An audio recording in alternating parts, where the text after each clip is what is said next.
Welcome back to Fire Emblem Engage. Last time we went over our new Emblem Byleth and our new party member Hortensia, and this time we're going to be doing Lynn's paralogue in the Plains of Swift Winds, but since we're on the world map, there's something that I do kind of want to talk about here, and that's that if you press the start button,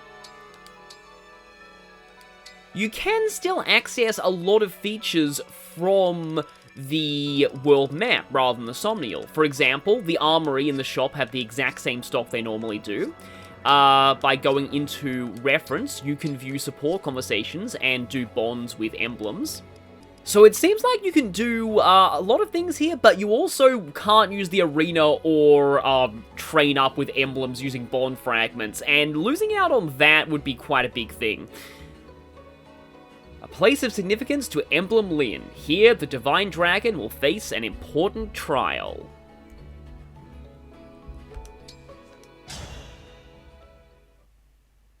The Lady of the Plains.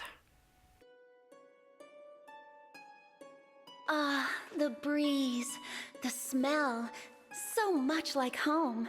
After all, pray daily to the sky and earth. That is the law of Sake. This is just a weird thing that I have with Fire Emblem 6 and the way they portray Sake with all of the villages in that game. Home? Do you mean the world you're from? Yes, this place is just like the Sake Plains. That's where I was born. I used to pronounce this Sakri. I don't know why I thought there was an R in it. I remember their beauty well. When I was young, those plains seemed to stretch forever. It truly is wonderful scenery, and the wind is so pleasant. It makes me happy to hear you say that, even if this is not my true homeland. I wonder how these, whether these are actual places within Elios, or whether these are like terrain that kind of manifests in certain places based on the emblems being awakened. We woke at dawn and tended to our cattle, caught game, and slept when the sun set. That was every day of my life growing up on the plains. But it didn't last forever. Can you tell me what happened? The Lorca tribe, my people, were attacked by vicious bandits. They killed so many of us. And the subplot with those bandits is actually only resolved if you get Lynn's support with Wallace. It's never really fully resolved in the main story. The bandits were cowardly. They poisoned our drinking water, then attacked in the chaos. That's terrible. Yes, but the Sake Plains are our motherland and have always blessed us with their bounty. It is a place I love deeply, though it holds many painful memories.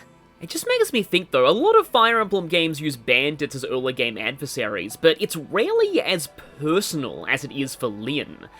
And I guess that's sort of what makes the early parts of Fire Emblem 7 particularly memorable. Like, they actually kind of did something with the early game bandits instead of just using them as generic adversaries. Enough mourning. The sense of this place is exciting me. Ready your sword. I'll show you the true skill of a Lorca tribe warrior. This place excites me so much I want to kill you! I can't wait. You won't beat me easily, though. I've overcome so many hardships in my life. And more will come, I'm sure. But our bond will grow stronger with this fight, as will my power. So whatever you do, don't hold back. Because if you lose, the power of Ding Dong will be unleashed upon you. And I'll explain what that means later. It's a long story. So, unit selection. Okay, we have a full complement of 12. Which means I can still use Pandreo if I want to, or I could even bring Hortensia and have her actually contribute a little bit. You know, actually that might be nice. Your party's split up quite a bit here, and this would allow for, I think, every group to have a healer. I just need to make sure that I give Hortensia some staves. Obstruct could actually help here. And there are mages among the enemies. Of course, there are also fracture staves among the enemies, so their AI is going to get very dumb. Yeah, not a lot of magic users, though, so I'd probably prefer to use fracture rather than silence. Okay, so important thing is that I would like Tamara to go with the group that charges towards Lynn herself.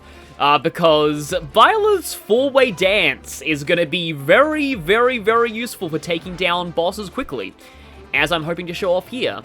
On that note, Amber's been doing well with his great axe against enemies who equip bows, and Lynn likes to do that. Not really sure I want Alchrist here, though. He probably needs to go closer to where these wyverns are. I was about to ask myself how fast is Lynn, but the answer is clearly very. And she's still a backup unit, so she'll be able to do chain attacks. She has Alacrity Plus, so if she has 7 or more speed, she gets to attack you twice before you counter. She has access to cool doubles, and she can Astral Storm. Oh, she only has the Manicardi and the Killer Bow. She doesn't even have her level 15 Bond weapon, but it kind of makes sense since this is one of the first paralogs you unlock. So as always, her strength is not amazing, but she's very fast. Her defense is a bit higher than I would have thought, and she's got pretty good HP too. S ranks in both bows and swords, just like this was Fire Emblem 6 rather than Fire Emblem 7, where you're only allowed to have one S rank. Like, it's actually like the meta to give Hector an S in swords rather than axes, because he gets a legendary axe anyway. But okay then, we have a lot of enemy bow users to deal with, including a lot of longbows. So being able to counter those would be nice, especially via things like Thunder. Of course, Lynn does have a little bit more resistance than defense, so maybe setting a mage-heavy party this way is not the best of ideas. My team is actually fairly light on physical damage, though, and I might actually need Dire Thunder to deal with, like, Lynn relatively efficiently. She only has 2 health bars. She has an extra health bar on Maddening, like a lot of these bosses. So yeah, now I guess I can go over this map and explain the elephant in the living room, that the fact that this map is not actually based on a map from Lynn's game. It's actually the Sakai paralog from Fire Emblem 6. Which is a chronological sequel to Lynn's game, but was released earlier because Lynn's game is a prequel. So, the gimmick of this map is that these edifices, huts, I don't think I'll call them gur, because I think that's actually wrong. It's based off of a Mongolian thing, but I've heard that people... Actually, no, wait, it's yurts, I think that's wrong. But I know there's at least some term of, like, Mongolian housing that people often get wrong. But, yeah. So the gimmick here is that there are a few fabrications in front of these huts, and they're stationary.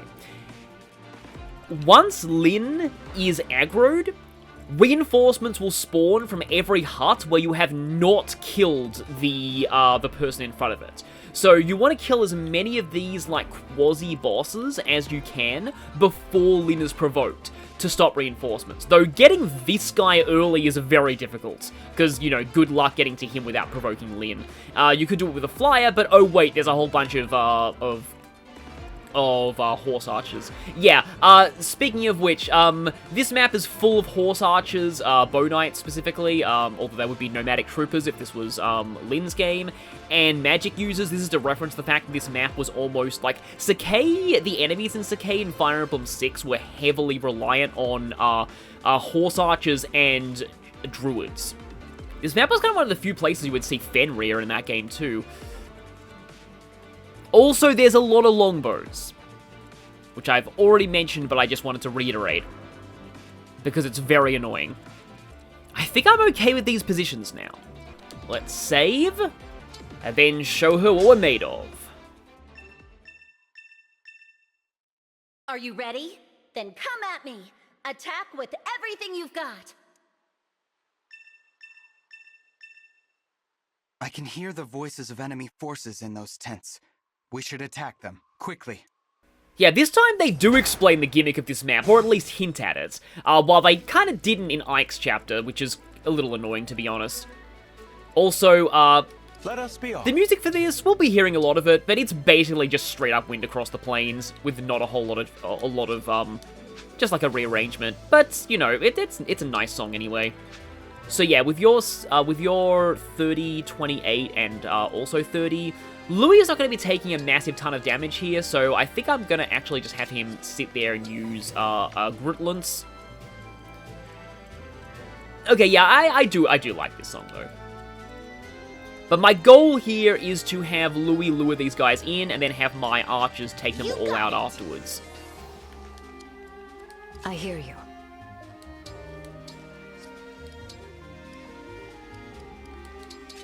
And Elwyn might actually be somewhat useful here. I'll protect you.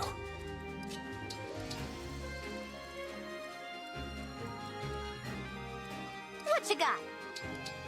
I'm at 100%.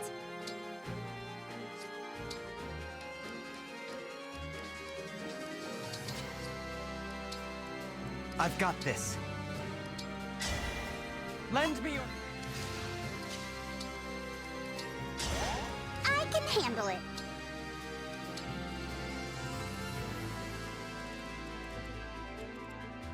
So, yeah, like I said, pretty much just straight up Wind Across the Plains without a lot of, like, it's not like a medley or anything, but, I mean, what else do you really need? Wind Across the Plains is a nice song. But for some reason, I think that there was somebody in Shadow of Chaos's, like, community who had this weird hatred of Wind Across the Plains. I'm not really sure why, but there was just kind of a running gag in his videos that whenever Wind Across the Plains would play, that guy would get really angry. Again, I don't really know why. Okay, I can probably afford to... I mean, Clan's not been doing well when it comes to being exposed to enemies lately. Okay, I have to actually engage with Byleth in order to use the rally skill, so maybe I shouldn't do that just for an extra bit of strength on, almost at Vander, Amber. I guess the names are a little similar if you squint. I'll protect you. Okay, looks like that would have actually hit, given that I got the chain guard there. And please tell me this is not going to hurt very much. Okay, that's actually not going to hurt at all. I definitely have put off this paralog for a little while, which means I'm probably not going to get a whole ton of experience. Did you see that? I like how... Oh, actually, that's pretty good experience, though. I like how you can just hear the clinking of his weapon falling on the ground.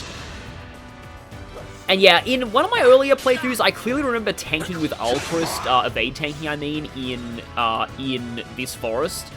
Because on Maddening, there are way more, let's just say, there are way more enemies, especially a lot of, like, bow knights. Okay, so that right there, that was actually smart use of Break, because I'm pretty sure that one of the Wyverns is going to attack Louis and not take a counterattack. Of course, it will not help them, because I have archers nearby. But yeah, I remember quite clearly, though, this was the map where I, started to severely regret passing bow focus down to Alchrist, let's just say. Because that was a thing that I did, and Alchrist took a lot of 10% crits, and then I realized, yeah, the extra accuracy on bows is not worth getting crit all the time, by everything. Anna getting hit by one Wyvern is probably not the worst thing in the world.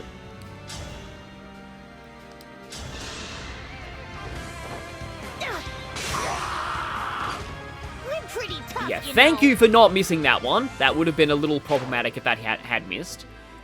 Now, the question is, like, Wyvern Lords are pretty tanky. Can Alchrist actually kill that?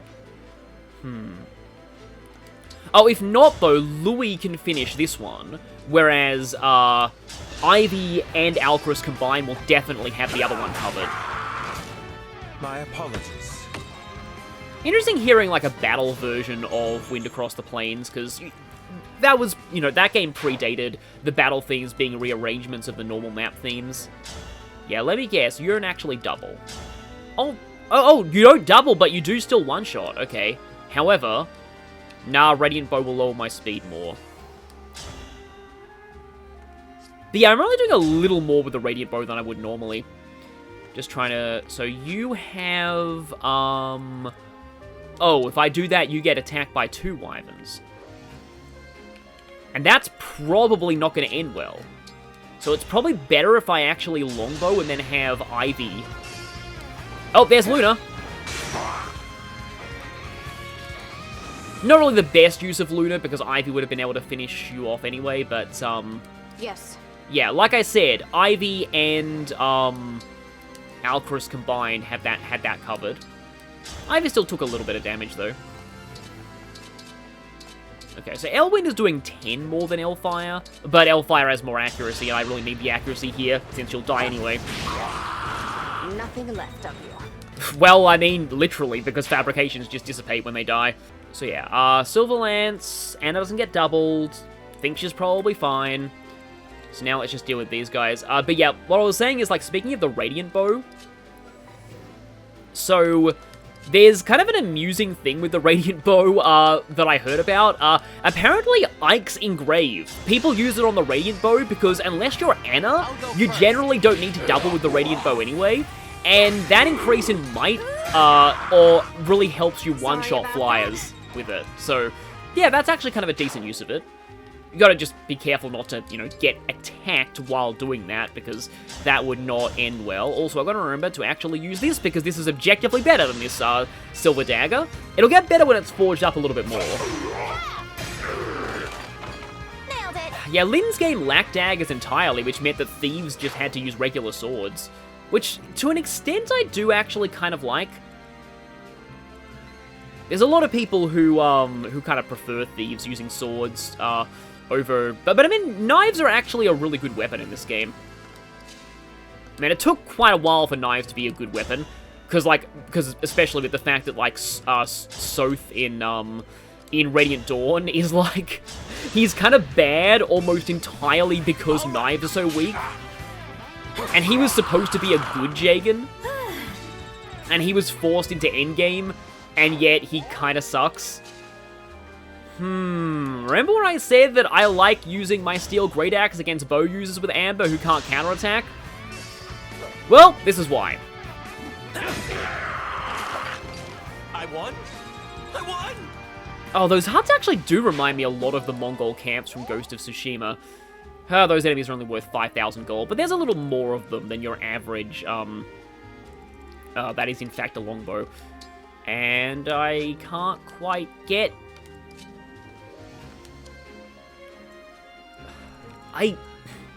I mean, I was about to say this could be a waste of warp, but then I realized... I mean, again, we'll get more warp later, and moving as far forward into this map as possible is probably its own reward. Like, you kind of need to here. So getting Clan to go a little bit further into the map and try and eliminate this guy, because that puts me closer to clearing out one of the other huts.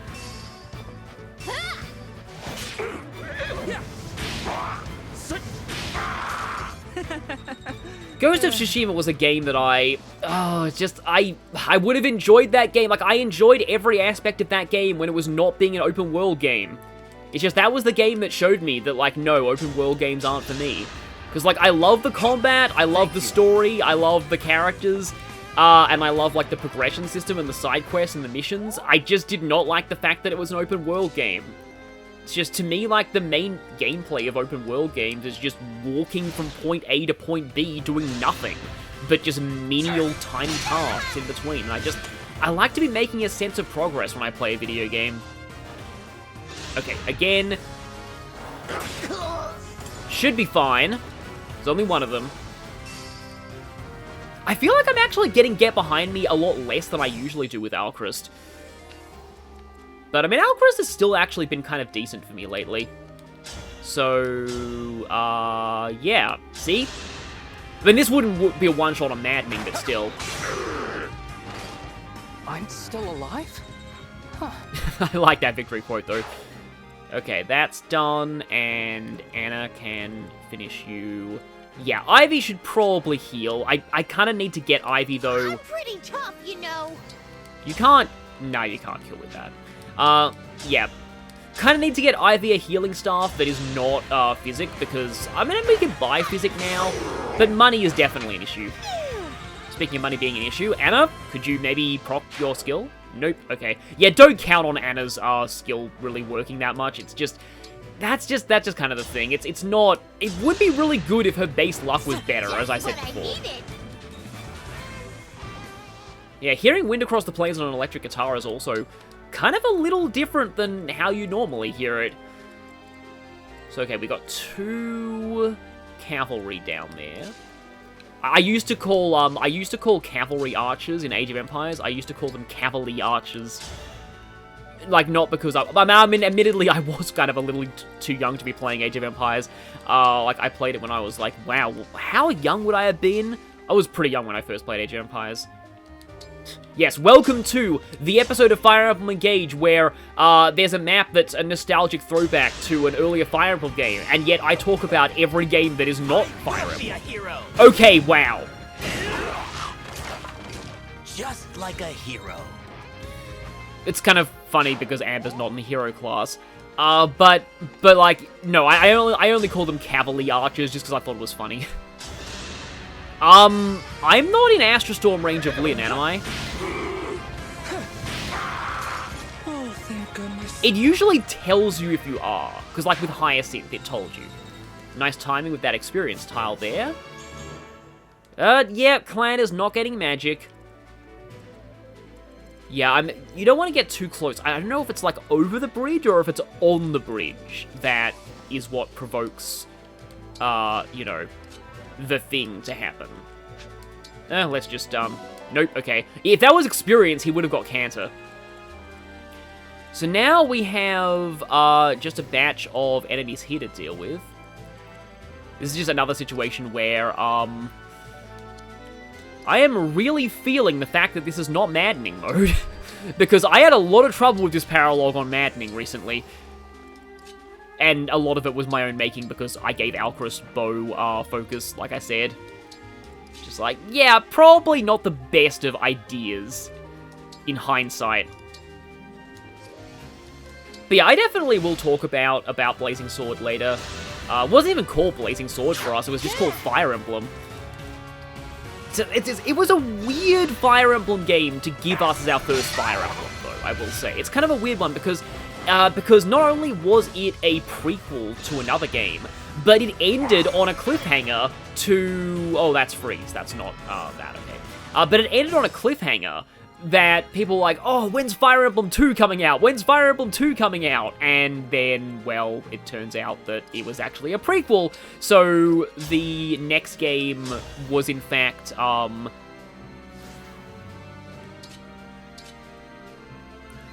I can Ragnall you with the Engage. Doesn't help my damage with the bow, but I mean, I wanted Tamara to get the kill, but that's probably not going to happen. And it sort of sucks to have to burn my Engage here. Emblem, engage! But I mean, it's not like there's a whole lot else for... And it's not really like Ike's Engage is going to help Amber very much against Lynn. My main goal is to have Amber just smack her with the... Okay. I fight for my friends. Also, yes! That's a thing people engage with Ike say in this game. I'm not getting lucky with his strength growth. He's becoming the new Louis. But unlike Louis, he already has enough strength, especially with his emblem bonuses, to do well. If only you had a restore staff. But, yeah, what I was saying. Oh, yeah, I fight for my friends. That is a thing that people engage with Ike can say in this game, and it's amazing. Like, of all the quotes they could have brought in from Smash Brothers, they just had to bring that one in. Like, there's no way they wouldn't do that. It's just too much of a meme. Even though Ike never says that in Path of Radiance, and it's, to be honest, it's very out of character for Ike to say that. I mean, not that Ike doesn't like friendship or anything, it's more that, like, Ike was very much more... He's not particularly, like, overt about the power of friendship. Like, he cares about people a lot, and he cares about his companions a lot, but he's not going to be shouting it to the whole world. Now, I'm just kind of wondering whether or not it's a good idea to put, because I've taken away your, actually, though, this is the benefit of being a Lear, is I can just convoy the, I don't think I really need Physic right now. I can just convoy the shielding art and equip that. And then... Apparently I can't engage if I've accessed my convoy. That's interesting. I mean, I suppose that's done to prevent you from doing anything like just pulling out a weapon that would really benefit like a particular engage form and then doing it. Or I could actually do this. This laid in and Obstruct is still putting in work. That should prevent at least one additional enemy from attacking somebody. Meanwhile, I do wonder if I can get... I mean, Ivy... Open up shop. Ivy does have Grasping Void, so she could potentially get lucky with Grasping Void, but I obviously don't want to put Ivy close to Lynn, and then if Lynn aggroes and then Astra Storms Ivy, that would be painfully ironic, but would also be literally painful. Yeah, so you can steal Longbow. And okay, didn't consume Aaliyah's Chain Guard there because that missed. See, again, it's just like, what is the enemy's priority with that? Because if anything, I would have used it on Lapis, because there was probably a chance that if somebody else broke that crystal, something could attack Lapis, and then Lapis wouldn't be able to counter because she'd be broken and wouldn't have a javelin. But no, the AI is like, oh no, I'm just gonna use Break on Louis, even though nobody's in range of Louis this turn at all. Here we go. So I hope it's not getting old that I'm making fun of the whole Fracture Staff thing, but it's just... I mean, to be honest, like, I guess it obeys the same AI logic as, like, every other status staff of just, like, use it on whoever's in range. It's just they don't quite realize that it works very differently to other kinds of status staffs. Okay, you can one-round this guy. You take a lot of damage, though. Can any of the cavalry... Oh, actually, the cavalry archers can reach you, but I think somebody could maybe physic her, or Aaliyah could just regular heal her. So, yes, let's go for this. I mean, you think Bolganone kind of is the closest thing to having Fen... Oh, she actually couldn't one round. Hang on. She can if I had Aaliyah standing next to her.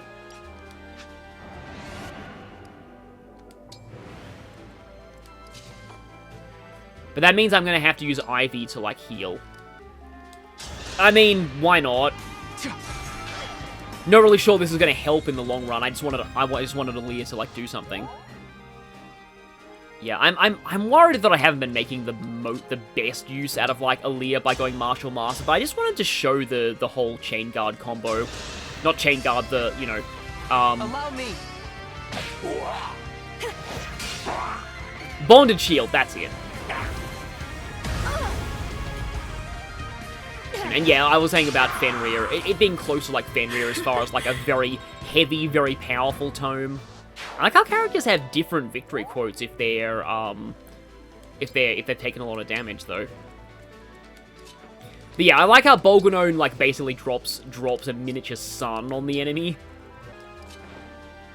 But it was also a tome that was not in the original Blazing Sword.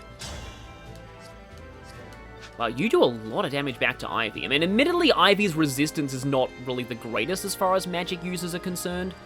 And I don't think there's any way, because unlike in the GBA games, like where some characters would be able to traverse rivers, yeah, here it specifically says flyers only. How far can I warp Amber? Not particularly far. He has a move of 5, so if he goes there, he can only reach that guy with a longbow. Advancing this squad a little bit further in. Yeah, I just want to deal with these guys first. Okay, doesn't look like Lynn's anchoring yet.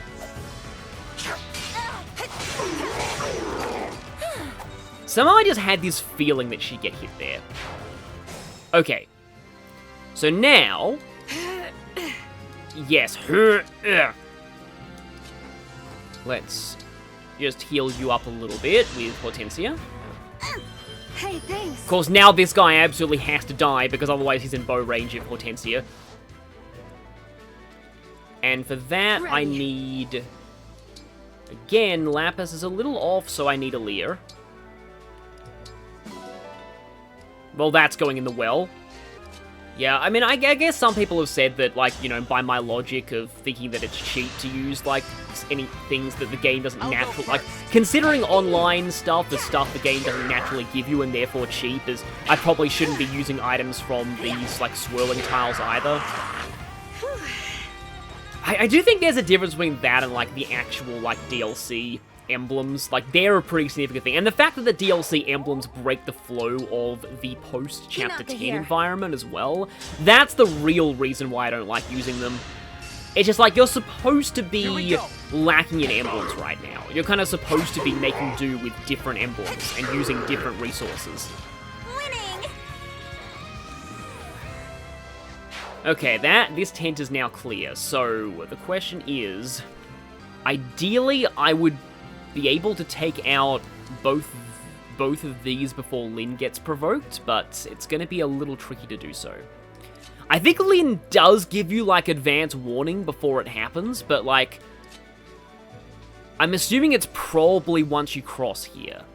See, if Clan had Dire Thunder, or if Jean had, like, one more movement, Jean could actually go there and Dire Thunder him from, like, a distance.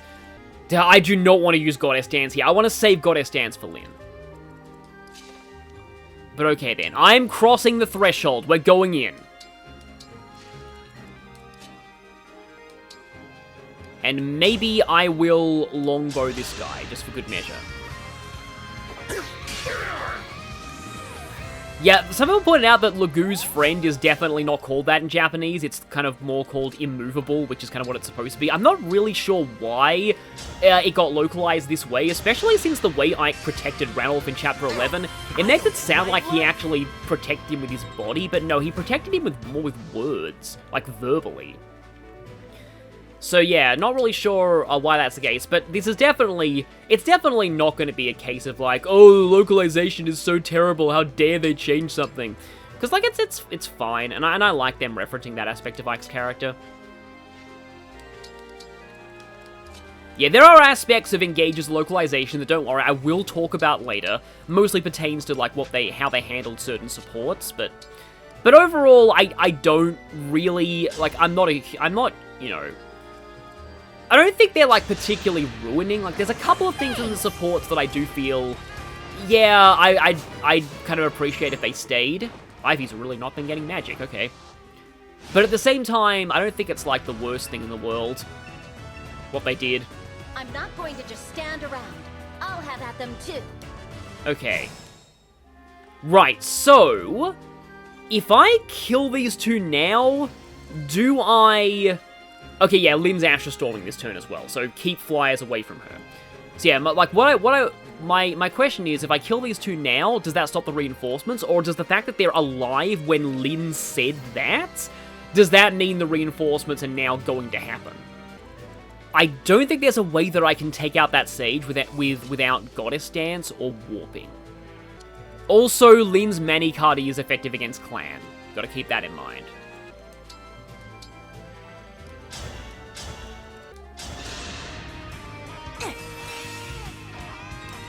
This could... I know I say this could potentially backfire a lot. It's just kind of the way that I play Fire Emblem. I'm generally pretty cautious, and some people don't like that, but... I mean, this has just always been my kind of playstyle. Let's see. Okay, that's a one-shot, full health. Yeah, let's do it. At least it means I get the gold, regardless of if the reinforcements come or not. You'll get no sympathy from me. That line does sound kind of wrong on Amber. Oh yeah, now I'm just picturing, I've never used Lynn on Anna, but hearing Anna say 1,000 curses upon our enemy would be amazing. Like, I've said before that, like, I love a lot of Anna's Engage dialogue, but just imagine Anna saying that. Okay, who's next? And that's all the gold. So... this is where I want to be careful and not go after... Oh, she is very magically bulky. At least Clan doesn't get doubled by the Manikardi, but what's Lynn's crit rate like? 0, okay. That's not like a nerfed Manikardi, is it? It might be, because like it should not have a crit rate that low. And it looks like her killer bow's also nerfed, because that definitely shouldn't have a crit rate that low. But since it's just her, and she's probably gonna Astra Storm, I'm not too worried about things here. Oh right, I should probably try and find her with Ivy and get the boss conversation. Unfortunately, Aaliyah is a little too far away to get his boss dialogue with her, probably. Getting pretty close to having my first Bond level 20. I kind of wish the Astra Storm range was displayed separately to her normal range. It's not like she's going to spontaneously do 2 more damage out of nowhere. Oh, Ivy can just rewarp herself as well, but I don't really want to rewarp into potential range of the killer bow. Okay, I'll make Ivy the last one I move so that I can just rewind if Lynn does something insane. It feels a little strange to fight you. I'm reminded of my father and all that happened. Oh, I'm rather happy about this fight myself. Facing someone as skilled as you is a pleasure. Lynn, you're a little too eager to kill people in this map. If only he had been so encouraging. Very well. Let's begin. I won't be holding back. Never really paid attention to the music that plays on the, like, conversations before a boss fight against him. Oh, that was... yeah. That would have been death if Lynn's stats were any higher. But okay then, now is where I would really like to try and show Goddess Dance. The thing is, oftentimes, it's kind of a game in and of itself just setting up your unit's positionings to use Goddess Dance. Oh, did she just... okay, she's in the woods, but like, wow. Like, this low of a hit rate... and I still hit. Okay, nice one, Outskirts. But like, when she's not even a covert is just kind of insane. Is there a way that I'll be able to canter Jean into range of Goddess Dance? Okay, idea. And I'm not mystical, so but I do have L Surge, so I have guaranteed hit. Me first. No. I probably, though, should be trying to... oh, actually, no, I can get Goddess Dance on Amber. Wow, I mean, I guess it makes sense that Lynn would know how to dodge arrows. We must be faster. That settles it. Or not, or she's just decided not to dodge arrows today. Okay, yeah. I guess this is, like, part of why a lot of people say that, like, you don't actually, Only what I deserve. wow, that is a dark line. That's probably even darker than Dorothea's selection quote post-time skip. But, yeah. So, yeah, like, the people say, like, a lot of people should be complaining about bad RNG they get in Fire Emblem because, like, you know, confirmation bias, typically you will get like ridiculously lucky RNG just as often as you get ridiculously unlucky RNG. So for example, like that stupid amount of luck with my longbows against Lynn. Grant me strength and victory. But now... Allow me to demonstrate. also, yes, engaging with Byleth gives you Shez's color scheme, which is kind of a nice nod.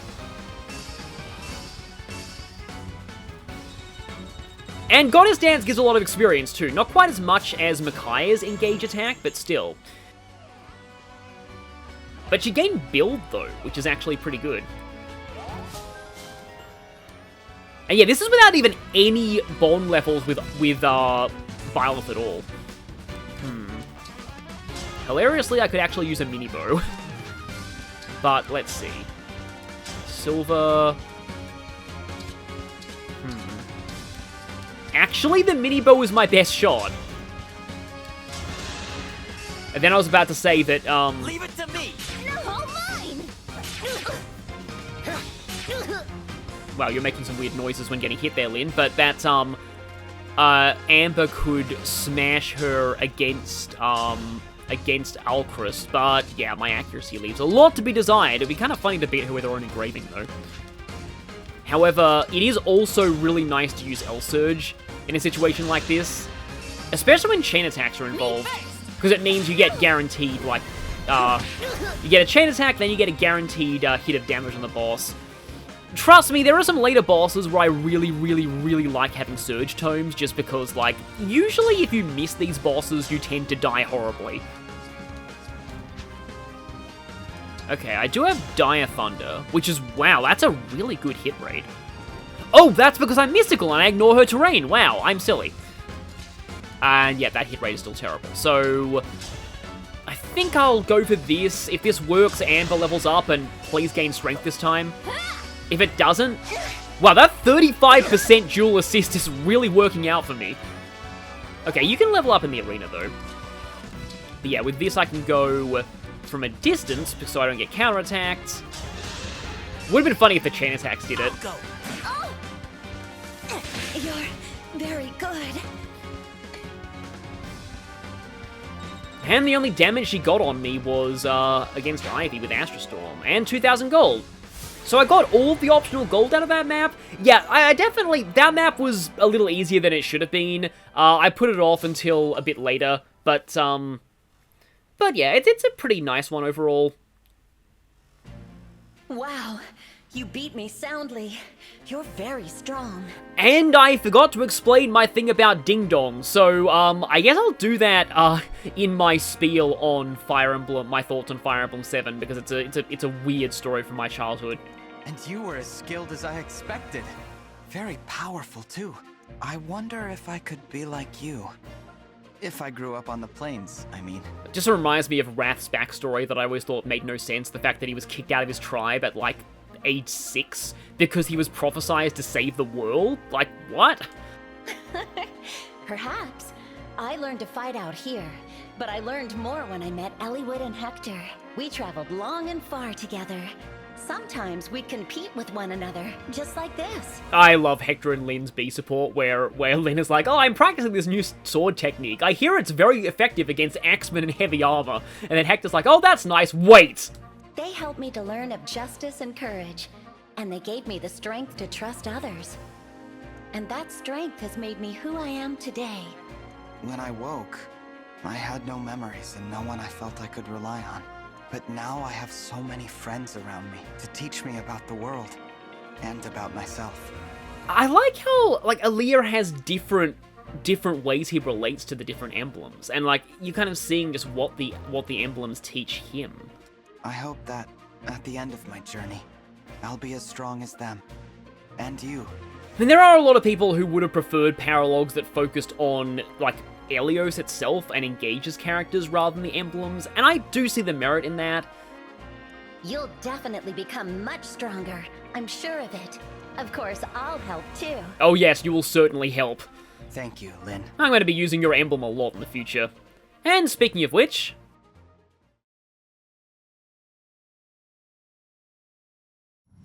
I like the way this looks with the plains and the huts in the background. Lynn's stat boosts cap out at Dex +4, Resistance +3, and an incredibly significant Speed +5.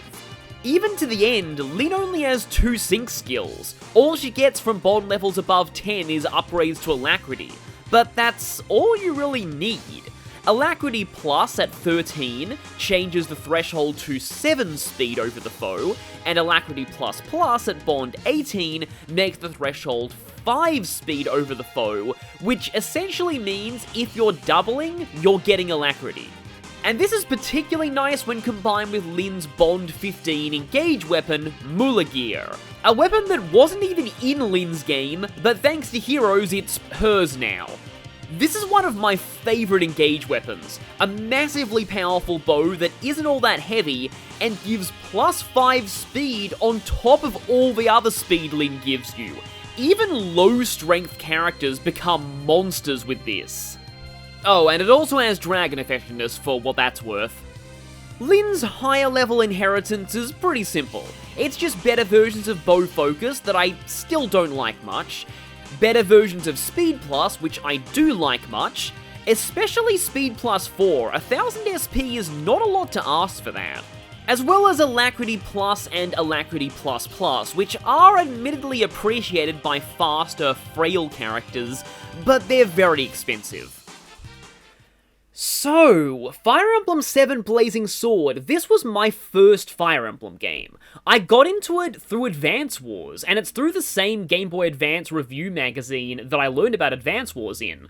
I ended up playing Advance Wars, loving it, Well done. and then I saw their review of Fire Emblem, simply called Fire Emblem when it came out, and I remember them clearly describing it as Fire Emblem is like Advance Wars meets Tactics Ogre, which sounds like it would be the most amazing thing in the world if they pulled it off, but they didn't just pull it off, they ripped it off. And, like, just like they were just saying like the reviews were so glowing at the time. If I may. And it's also kind of funny because I remember early reviews of Sacred Stones, I mean this is for a different topic, that were like, Fire Emblem isn't as fresh and original as it was with the first one on GBA. And I'm just like, dude, this was the 7th game in Japan. Of course, I didn't learn that for a while. Well then. I do remember finding out about that relatively quickly. Divine one. I kind of discovered Fire Emblem, like, websites right after I was, like, in the middle of playing Path of Radiance, because Path of Radiance had some major guide dang-it characters like Stefan. And when I found those websites, I saw them talking about games like Fire Emblem 6, and I was just like, I think that my first exposure to that was when a Path of Radiance guide was talking about the thieves and saying that, like, in Fire Emblem 6 you got 3 thieves and none of them could promote, and I was like, huh. The thieves could promote in the Fire Emblem I played, and they can promote in Path of Radiance, so which game are they talking about there? And then I found out that, yeah, the Fire Emblem we got first in the West was actually this 7th game in the series, and a prequel to another game in the series. Which honestly was kind of awkward, but apparently they were considering giving us Fire Emblem 6, Roy's game, as our first one. But they decided that it was a little too difficult, and it would have been a bit too, like, off-putting to newcomers.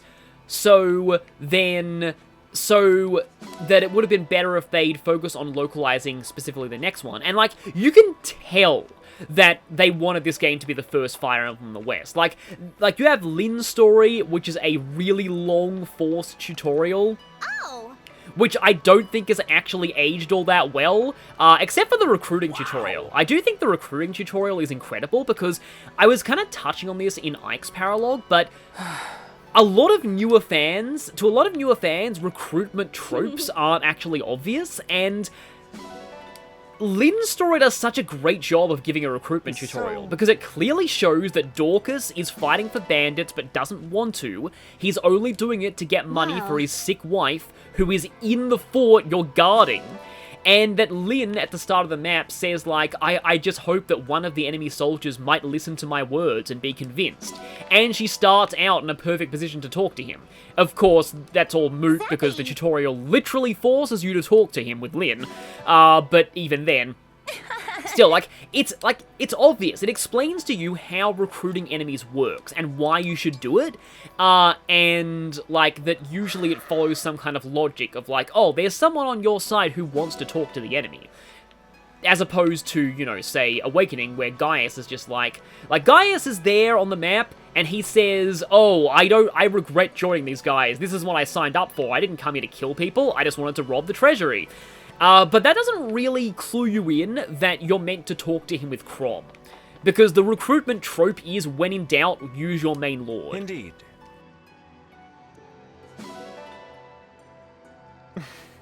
Yeah, so that tutorial is good. The rest of the tutorial, like forcing Sane to attack with weapon triangle disadvantage just to show off the weapon triangle, and especially forcing you to early promote Wallace when Wallace sucks and the Night Crest would be much better used on Kent or Sane, or even sold. Wallace isn't even guaranteed to rejoin you after Lynn's story. You actually have to jump through a bit of hoops to get him back. Well, you have to not train your lords to get him back. Indeed. But despite all that, I actually did obviously really enjoy Blazing Sword when I played it for the first time. Like, I remember playing, like, almost all of Lynn's story in, like, the first day that I got it. I got it for my birthday. Clearly my parents could tell that I was interested from looking at the magazines. The funny thing was, though, they actually got it for me by accident because they wanted to get Pokemon Fire Red, and they accidentally got Fire Emblem instead. But then they also got me Fire Red that birthday. And also, so right after that birthday, I traveled with my mother to a different state because she had a business trip, and it was at a state that my aunt and uncle lived at, so we got to stay with my aunt and uncle while my mum was at the business trip. And that whole time, I played Fire Emblem 7 on Game Boy Advance. I played almost the entire game because I distinctly remember reacting to the Ninian incidents and Battle Before Dawn with Nino and Jafar on that trip. So, like, that was only, like, a 1-week trip, and so I must have really marathoned that game. But yeah, like, I got pretty much immediately hooked. It was basically Advance Wars, but your units have actual personality, which is kind of like a summary of really what kind of Fire Emblem is to a lot of people. So yeah, really enjoyed it, and I would replay that game over and over and over as a kid, because I would just go back through and use other characters and see, like, what I would do. I remember, like, I got to, like, my 5th playthrough and I was using Lowen, which kind of says something. I don't even think Lowen's that bad.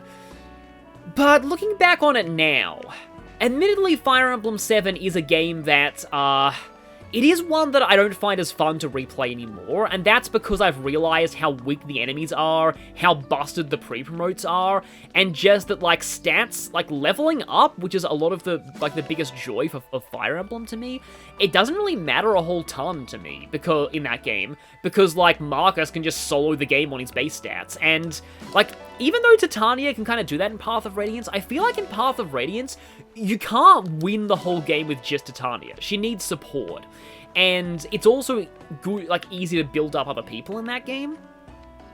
Whereas in Blazing Sword, you can basically just use pre-promotes the entire game and be fine. And then you just get pent, and then you just get, like, they give you too many really good pre-promotes in that game. And the map design, I don't really think is all that amazing. Like, I can joke about the fact that, oh, they used a Fire Emblem 6 map for Lynn's Paralog, which means they have absolutely no faith in her game's map design, but honestly, I think it's probably because, like, all of the Sakai maps in Blazing Sword were really small tutorial chapters, so they wouldn't work for an Emblem Paralog. Even Arena Ferox was bigger. Wow, Tamera and Clan are splashing each other. That's interesting. But yeah, it's... At the same time, though, I don't exactly like the fact that the game has now become a bit of a punching bag. On the one hand, I appreciate that hardcore longtime fans are not blinded by nostalgia goggles the way that people are towards Pokemon. Like, I do appreciate the fact that the first Fire Emblem that most of these veterans played, they at least acknowledge the flaws in, and aren't like, oh, this is the most perfect thing ever, and every other game should just be exactly like it, and we should just have Charizard all the time. I'm saying this as somebody who likes Charizard a lot. But it's, I think Blazing Sword suffered from what I like to call the influencer effect, or the Aaron Hansen Skyward Sword effect. That basically, a big YouTuber who was popular in the community made a video bashing the game, and suddenly it became cool to hate it. I do understand, like, yeah, you know, people are entitled to opinions, obviously, but also I think, like, people also need to come up with their own opinions on things, rather than just think something about a work because a popular YouTuber said so. And I do, like Mecha does a lot of good guides and stuff, but I didn't agree with everything he said about Blazing Sword's story. I do think it's actually a lot better than he gives it credit for, and, I do admit that, yes, it is flawed in a few ways, but it's also not horrendous, really. Incredible. It's the Divine Dragon. Those two clips merged together to get incredible. It's the Divine Dragon. I'll just do a little bit of fighting in the arena. Don't know if I'll level up anybody with Lynn, even though the Moolah gear is really good. But I suppose as well, because I've kind of said my piece about Blazing Sword at this point. They'll write about this in history books for sure.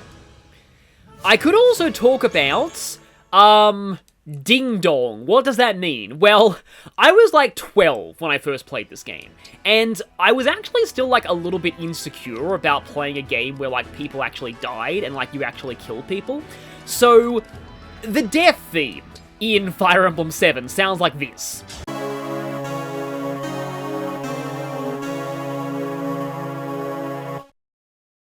It's me, Boucheron! Oh, I hate it when early game characters I've never used show up in the arena. When next time, have I got just the thing for you? And that over-dramatic ding dong the song starts with, I just found it kind of funny.